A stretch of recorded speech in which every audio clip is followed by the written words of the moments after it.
A single bomb falls. A city vanishes in light. In seconds, the world steps into a new age, one where humanity can erase itself. But long before the flash over Hiroshima, before the desert test in New Mexico, there were restless minds, moral doubts, and a race driven by fear.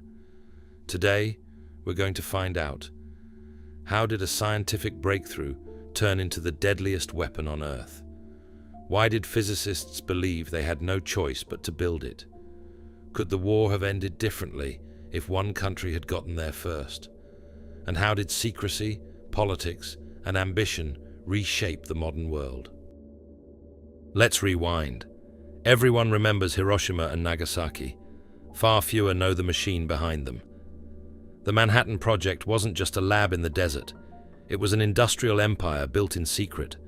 Massive reactors in Washington state, giant enrichment plants in Tennessee, and a hidden research city in New Mexico. At the center stood Robert Oppenheimer.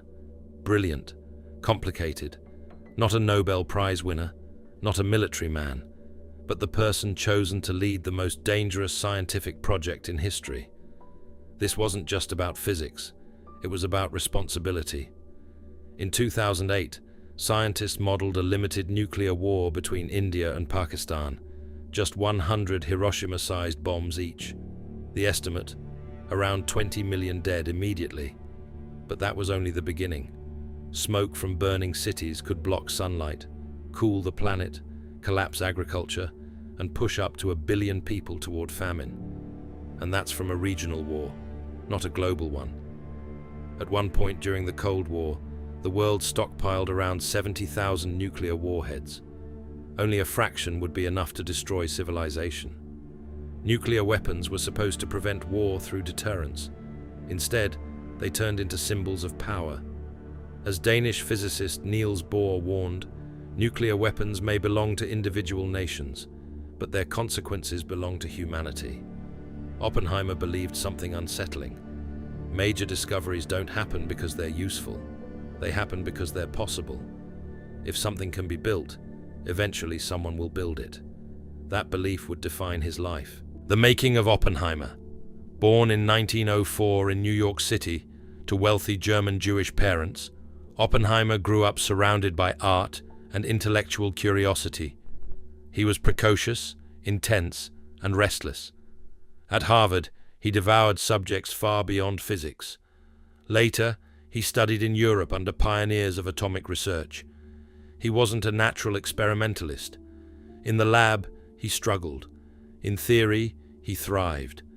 He published important work in quantum mechanics and astrophysics, respected, though not revolutionary. He also battled depression and emotional instability. Brilliant, but fragile. In 1929, he joined the University of California, Berkeley, and helped build one of America's strongest theoretical physics programs. Students admired him. Colleagues debated him. He was becoming a central figure in American science. Then politics entered the picture. During the 1930s, as Nazi Germany expelled Jewish scientists and Europe slid toward war, Oppenheimer supported refugee academics and left-leaning causes. He was never proven to be a Communist Party member, but he had close associations. Those connections would later cast a long shadow. The discovery that changed everything. In 1938, scientists discovered that when uranium atoms absorb neutrons, their nuclei can split. The process, nuclear fission, releases enormous energy and more neutrons. That meant a chain reaction was possible. For the first time, a weapon of unimaginable power was scientifically plausible.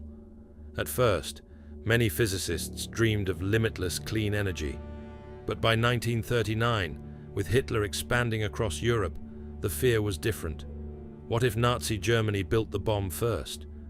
Two scientists, Leo Szilard and Albert Einstein, warned President Franklin Roosevelt. Their letter urged the United States to take uranium research seriously. At first, Washington moved slowly, but by 1942, the effort became urgent and centralized under a single name, the Manhattan Project. Los Alamos General Leslie Groves needed a scientific director.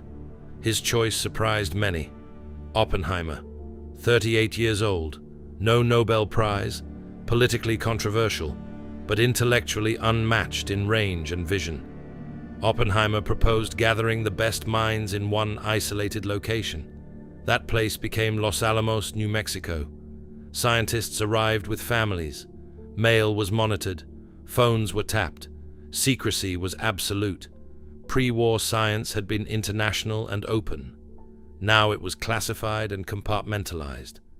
Inside Los Alamos, something extraordinary took shape. Physicists, chemists, engineers, all racing against time. Oppenheimer moved constantly between teams, connecting ideas, pushing momentum, holding the vision together. The atomic bomb was no longer theory. It was engineering, and it was moving fast. By 1944, the project was running out of time. What scientists thought would take a year had turned into an intense, high-pressure race. The war in Europe was nearing its end, but the Pacific conflict was still raging. Then came a chilling scare. Edward Teller raised the possibility that a nuclear explosion might ignite the atmosphere. For a brief moment, some feared the test could trigger a global catastrophe. Oppenheimer demanded immediate recalculations. After careful review, the worst-case scenario was ruled out. The chain reaction would not spread beyond the bomb itself. The test could proceed. Meanwhile, new intelligence revealed something unexpected. Nazi Germany's atomic program was far behind. There was no working reactor capable of producing enough material. The original nightmare, that Hitler would build the bomb first, was collapsing. That changed everything. If Germany wasn't close, what was the justification now? The focus shifted fully to Japan. American military planners were preparing for a land invasion that could cost hundreds of thousands of American lives and potentially millions of Japanese lives. The bomb was no longer just a scientific breakthrough. It was being framed as a way to end the war instantly. On July 16, 1945, in the New Mexico desert, the first atomic device was detonated. The Trinity test turned night into blinding daylight. Shockwaves rolled across the sand. Witnesses stood in stunned silence. Oppenheimer later recalled a line from ancient scripture: "Now I am become death, the destroyer of worlds." 3 weeks later, Hiroshima was destroyed. Days after that, Nagasaki. Japan surrendered shortly after. The war ended, but the nuclear age had just begun. Instead of eliminating global conflict, the bomb reshaped it. The United States and the Soviet Union entered a decades-long arms race.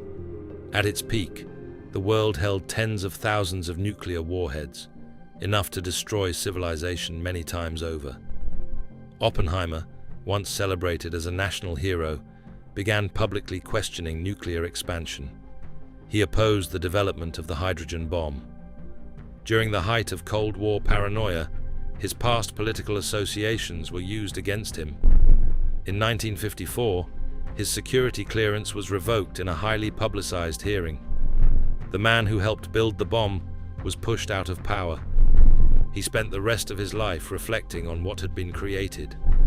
The atomic bomb ended one world war, but it opened a permanent chapter of fear, deterrence, and fragile balance.